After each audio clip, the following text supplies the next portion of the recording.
When I installed those cameras, I never could have imagined that I would see something so horrific that it would change not only my life, but the lives of several dozen people forever.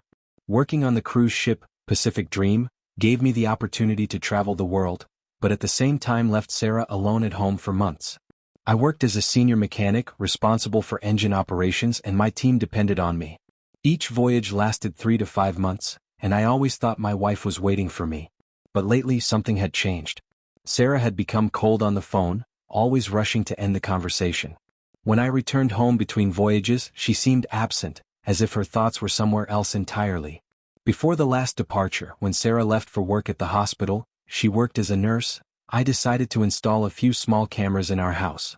Just to calm my suspicions. I thought I would see ordinary life, maybe understand why she had become so distant. A week after departure, I logged into the app on my phone to check if everything was okay at home. What I saw made my heart stop. Sarah was not alone. There was a man with her whom I recognized instantly, Dr. Embry from her hospital. But the most terrible thing was not that they were together. The most terrible thing was that they were discussing me. "Matthew will never find out," Sarah said, laughing. "He's so trusting. He thinks I miss him while he's at sea." Dr. Embry hugged her and replied, "Soon you won't have to pretend anymore. I've already submitted the documents to terminate my contract with the hospital. I'm moving to California next month. Will you come with me?" "Of course," Sarah replied. "But first I need to resolve the issue with Matthew. I can't just leave. We have a joint mortgage, joint accounts." And then Dr. Embry said something that made my blood run cold. "What if something happens to him at sea?" "Accidents happen. Especially in the engine room. You'd get the insurance, you'd be free."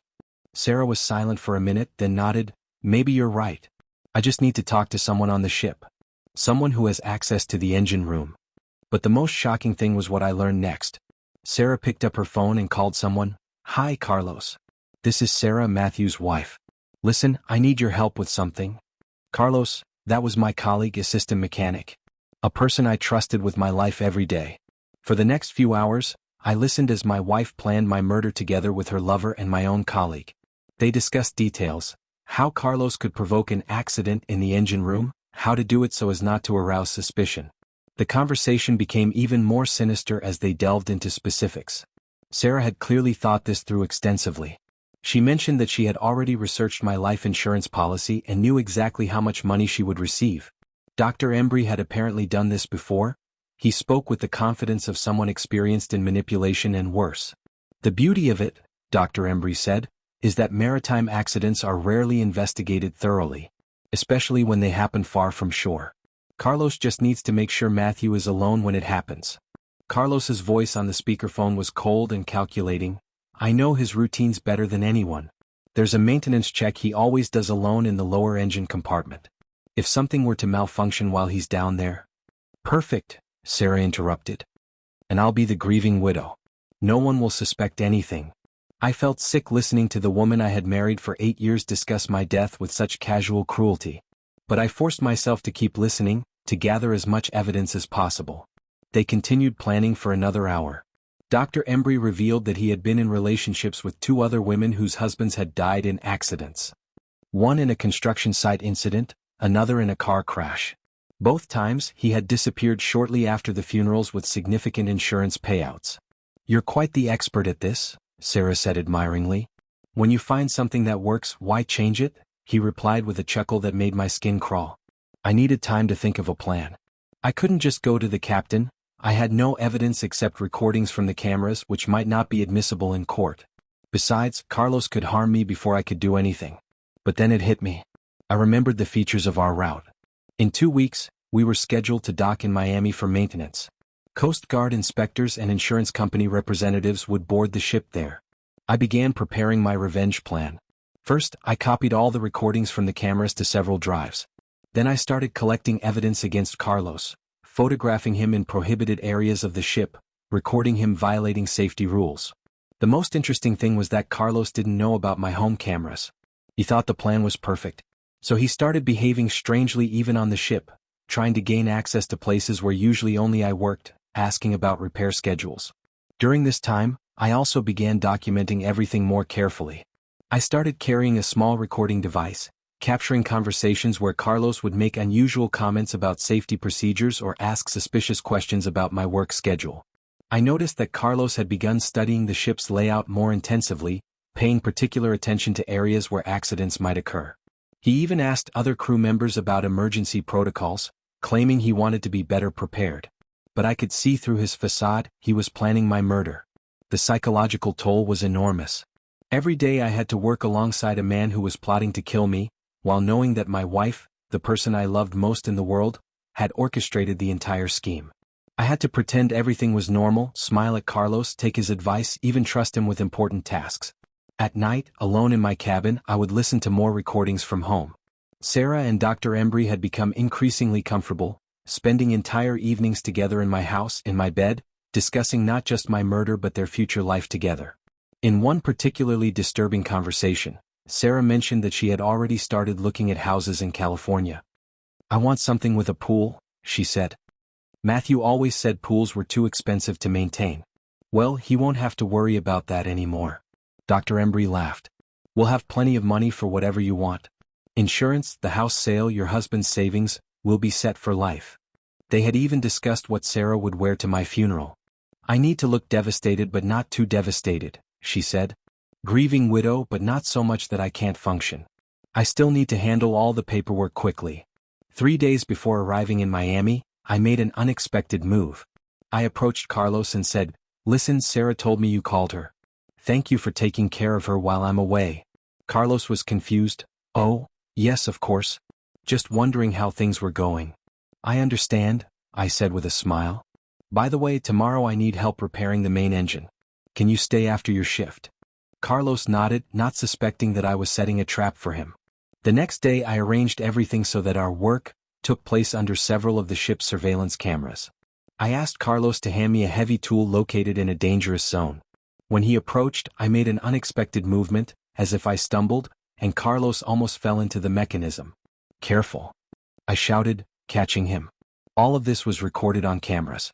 But I had prepared more than just this one incident. Over several days, I created a pattern of Carlos behaving recklessly around dangerous equipment. I would assign him tasks that required him to work near hazardous machinery, and invariably he would make small mistakes or ignore safety protocols. Each incident was captured on the ship's extensive camera system. I also began subtly questioning other crew members about Carlos's behavior. "Has Carlos seemed different to you lately?" I would ask. "He's been asking a lot of questions about procedures that aren't really his responsibility."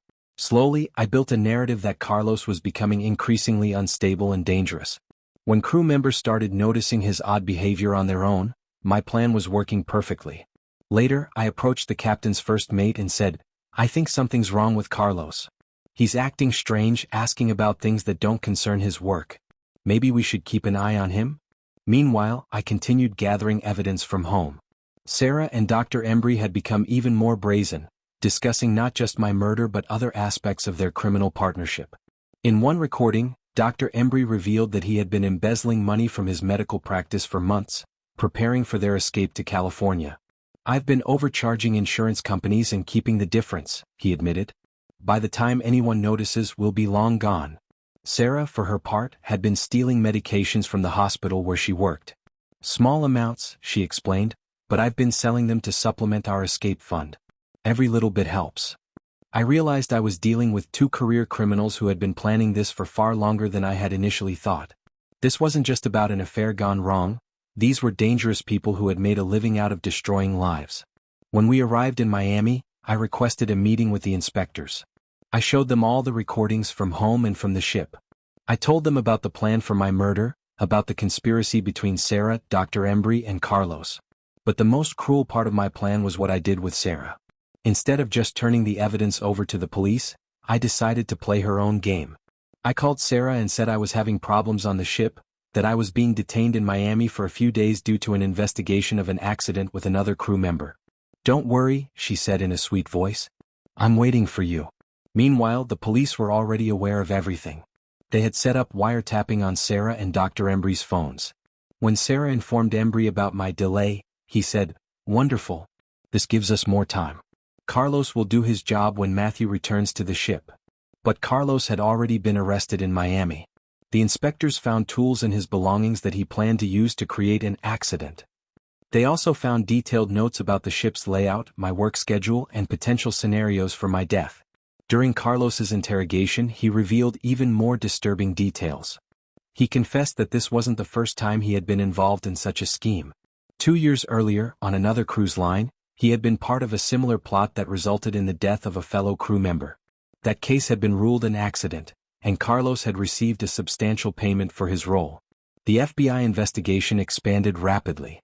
They discovered that Dr. Embry was connected to at least 4 suspicious deaths over the past decade, all involving men whose wives or girlfriends had been romantically involved with him. In each case, the woman had received significant insurance payouts, and Dr. Embry had disappeared shortly after. When I returned home a week later, Sarah greeted me with a smile. She had even cooked my favorite dinner. The whole time I thought, this woman planned my murder and now she's pretending to be a caring wife. Watching her that evening was surreal. She asked about my trip, complained about being lonely, even suggested we plan a vacation together. Maybe somewhere tropical, she said. We never get to enjoy the places you visit for work. I played along, pretending everything was normal. Inside I was screaming. This woman had spent weeks planning my death, had discussed what to wear to my funeral, had already picked out the house she would buy with my life insurance money. And now she was serving me dinner and talking about vacation plans. The next morning, FBI agents knocked on our door. Sarah Wilson, you are under arrest for conspiracy to commit murder, one of them said. The expression on Sarah's face when she realized everything had been exposed, I will remember forever. First shock, then anger, then fear. Matthew, what's happening? She screamed as they put handcuffs on her. What you deserve, I replied calmly. But even then she tried to manipulate the situation. Matthew, please, she cried. This is all a misunderstanding. I love you. I would never hurt you. Save it for your lawyer, I told her. Dr. Embry was arrested the same day at his clinic. It turned out this was not his first plan of this kind. The FBI found connections to 2 other accidents, involving husbands of women he had relationships with. But as the investigation deepened, the true scope of their criminal enterprise became clear. Dr. Embry had been running what amounted to a murder-for-hire scheme, specifically targeting married women who wanted to eliminate their husbands for financial gain. The FBI discovered that he had been advertising his services discreetly through online forums and social media groups. Women would contact him claiming to need help with relationship problems, and he would gradually introduce the idea of permanent solutions. Sarah had found him through a nursing forum where he posted as a grief counselor. Their initial conversations, which the FBI recovered from deleted messages, showed how he had slowly manipulated her from someone unhappy in her marriage to someone willing to commit murder. The most interesting thing I learned during the investigation was that Sarah and Dr. Embry had planned not only my murder but also to take all my savings, sell our house, and disappear to California under new identities. Sarah was found to have false documents that she had already ordered. It turned out she had been planning this for over a year. The evidence against them was overwhelming. In addition to my recordings, the FBI found detailed financial records showing how they had planned to divide my assets, communications with forgers who had created false identification documents, bank accounts opened under false names in California, a storage unit filled with items they had stolen from my house over several months. During the search of Dr. Embry's home, investigators found what they called a trophy room, a collection of personal items from his previous victims. Wedding rings, watches, photographs, and other mementos from the men whose deaths he had orchestrated. The trial lasted several months. Sarah received 25 years in prison, Dr. Embry got life imprisonment due to previous crimes, and Carlos got 15 years. But the trial revealed even more disturbing details. Sarah's lawyer tried to claim she was a victim of Dr. Embry's manipulation, but the recordings I had made clearly showed her enthusiasm for the plan. In one particularly damning piece of evidence, she was heard laughing while discussing how she would act devastated at my funeral. The prosecutor played that recording in court, and I watched Sarah's face as her own voice filled the courtroom. I'll need to practice crying on demand. Maybe I should take some acting classes. During the last hearing, Sarah approached me and said, Matthew, I didn't want it to turn out this way.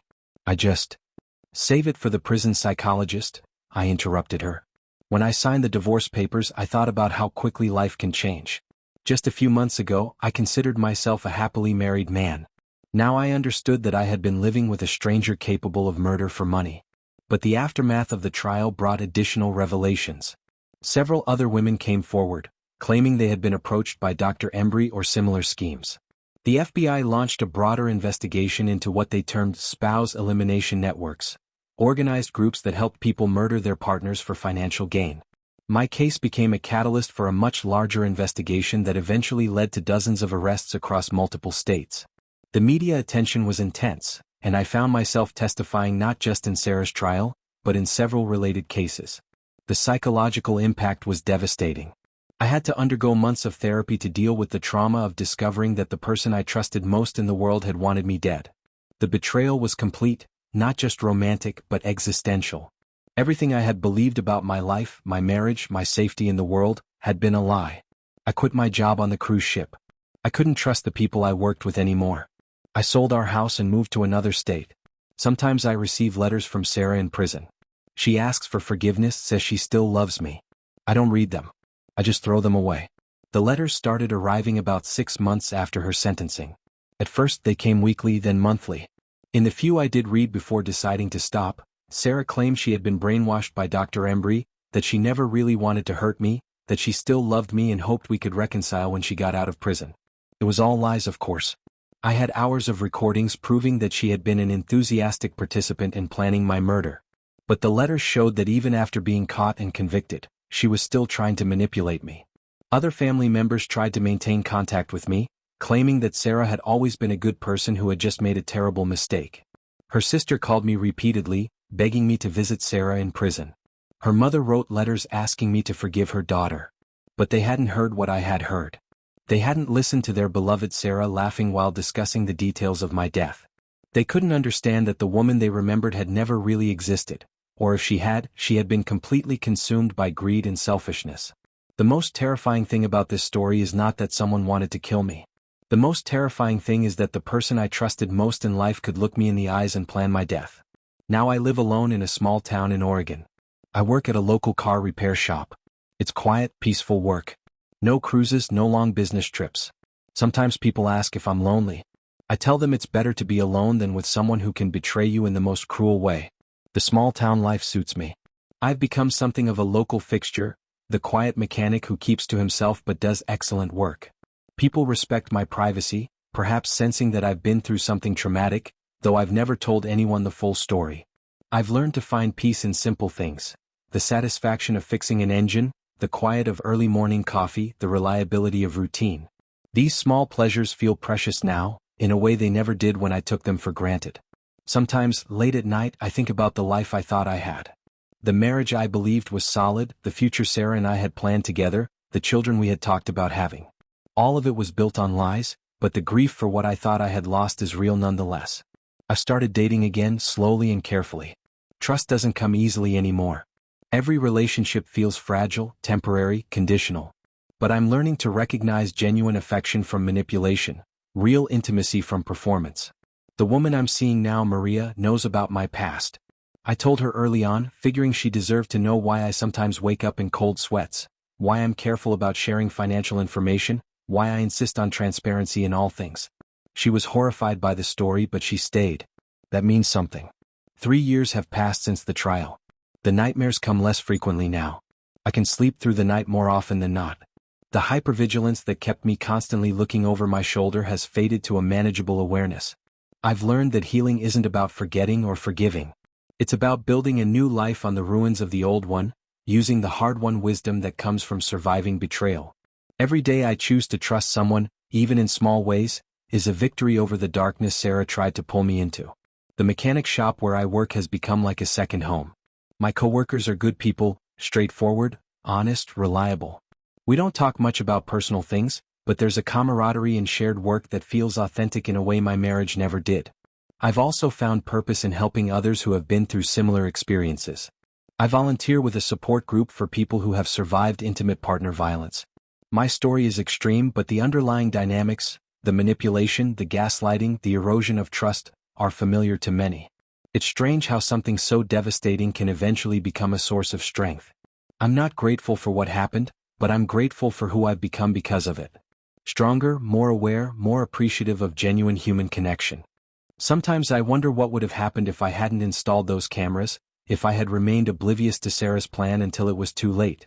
The thought chills me, but it also reminds me how important it is to trust your instincts, especially when they're telling you something you don't want to hear. The FBI agent who handled my case told me that my quick thinking and careful documentation probably saved not just my life, but the lives of future victims. Dr. Embry's network was much larger than anyone had initially suspected, and my evidence helped bring down an entire criminal organization. That knowledge provides some comfort. Even in the darkest period of my life, I managed to do something that protected other people from experiencing what I went through. It doesn't erase the pain, but it gives it meaning. As I write this, sitting in my small apartment in Oregon, I can hear the sound of rain on the roof and the distant hum of traffic. These ordinary sounds feel like a symphony of normalcy after the chaos of the past few years. I've learned to find beauty in the mundane, safety in the predictable. The future stretches ahead of me, uncertain but no longer terrifying. I have work I enjoy, friends who care about me, the possibility of love again. Most importantly, I have self, scarred but intact, wiser for the wounds. But the story doesn't end there. About 2 years after the trial, I received an unexpected phone call that would shake my newfound peace once again. Mr. Wilson? This is Detective Rodriguez with the Miami Police Department. We need to speak with you about your former wife, Sarah Wilson. My blood ran cold. What about her? She's in federal prison. That's just it, sir. She's been corresponding with someone on the outside. Someone who's been asking questions about you. It turned out that Sarah had been writing letters not just to me, but to a private investigator she had somehow hired from prison. Using money she had hidden before her arrest, she was trying to build a case that would overturn her conviction. The detective explained that this investigator had been asking questions around my new town in Oregon, trying to dig up dirt on me, attempting to find inconsistencies in my story that could be used in an appeal. We're telling you this because we think you might be in danger, Detective Rodriguez said. The investigator she hired has connections to some very unsavory people. We have reason to believe she might be planning something. I couldn't believe it. Even from behind bars, Sarah was still trying to destroy my life. The woman who had planned my murder was now trying to find a way to finish what she started. The next few weeks were a nightmare of paranoia. I found myself checking over my shoulder constantly, jumping at every unexpected sound. The peace I had worked so hard to build was shattered once again. Then came the break-in. I came home from work one evening to find my apartment had been ransacked. Nothing valuable was taken, but my computer was missing, along with several personal documents. It was clear that someone had been looking for something specific. I called Detective Rodriguez immediately. They're looking for evidence, he told me. Anything that might contradict your testimony at the trial. Sarah's convinced that if she can prove you fabricated any part of your story, she can get her conviction overturned. But Sarah had made a critical mistake. The private investigator she hired was already under surveillance by the FBI for other crimes. When he broke into my apartment, he was caught on camera by federal agents who had been watching him. Within days, the FBI had unraveled Sarah's new conspiracy. It turned out she had been running a criminal operation from prison, using smuggled cell phones to coordinate with criminals on the outside. Her plan was to have me killed and then use my death to claim that someone else had been responsible for the original conspiracy. She was going to frame Dr. Embry's ghost, so to speak, Agent Martinez explained to me. Make it look like he had other associates who were still active, and that they killed you to prevent you from revealing more information. Then she would claim she was innocent all along. The audacity of it was breathtaking. Even facing a 25-year sentence, Sarah was still plotting murder, still trying to manipulate the system, still convinced she could outsmart everyone around her. But this time, her scheming would cost her even more. The FBI brought additional charges against her: conspiracy to commit murder, again, witness intimidation, running a criminal enterprise from prison, and a host of other crimes. Her sentence was extended to life without the possibility of parole. The trial for these new charges was shorter but no less intense. Sarah, now looking haggard and desperate after years in prison, tried to represent herself. She claimed she was innocent, that the FBI had fabricated the evidence against her. But the evidence was overwhelming. Recorded phone calls from her prison cell, financial records showing how she had paid the private investigator, testimony from other inmates who had helped her smuggle communications. When the judge read the sentence, Sarah finally broke. The composed, manipulative woman I had known was gone, replaced by someone wild-eyed and screaming. "This is all Matthew's fault," she shrieked as they led her away. "He ruined everything. He destroyed my life." Even then, she couldn't accept responsibility for her actions. After the second trial, I finally felt like I could breathe again. Sarah would never be released from prison. She would never again be able to threaten me or anyone else. The FBI agent handling the case told me something that stayed with me. Some people are just broken, Mr. Wilson. Not by circumstances, not by trauma, but by something fundamental in their nature. Your wife was one of those people. You were never safe with her, and you never would have been. It was a sobering thought but also liberating. I had spent years wondering if I could have done something differently, if I could have saved my marriage, if the woman I loved had ever really existed. Now I knew the truth. Sarah had always been capable of this level of cruelty and manipulation. I had simply been fortunate enough to discover it before it was too late. With this final chapter closed, I could truly begin to rebuild my life. Maria and I got married in a small ceremony attended by close friends from the repair shop and members of my support group. It was simple, honest, and real in a way my first wedding had never been. We bought a small house together, nothing fancy but filled with genuine love and trust. Maria understood my need for transparency, for security systems, for keeping our finances separate initially. She didn't take any of it personally because she understood what I had survived. I also decided to write a book about my experience. The FBI encouraged it, saying that public awareness of these types of conspiracies could help other potential victims recognize the warning signs. The book became a bestseller not because people enjoyed the story, but because it opened their eyes to the reality that intimate partner violence could take forms they had never imagined. The speaking engagements that followed were difficult but meaningful. Standing in front of audiences, sharing my story, seeing the recognition in people's eyes as they realized their own relationships might not be what they seemed, it gave purpose to the pain I had endured. One woman approached me after a presentation in Seattle. She was crying as she told me that my story had made her realize her husband had been slowly poisoning her. She had been getting sicker and sicker, and doctors couldn't figure out why.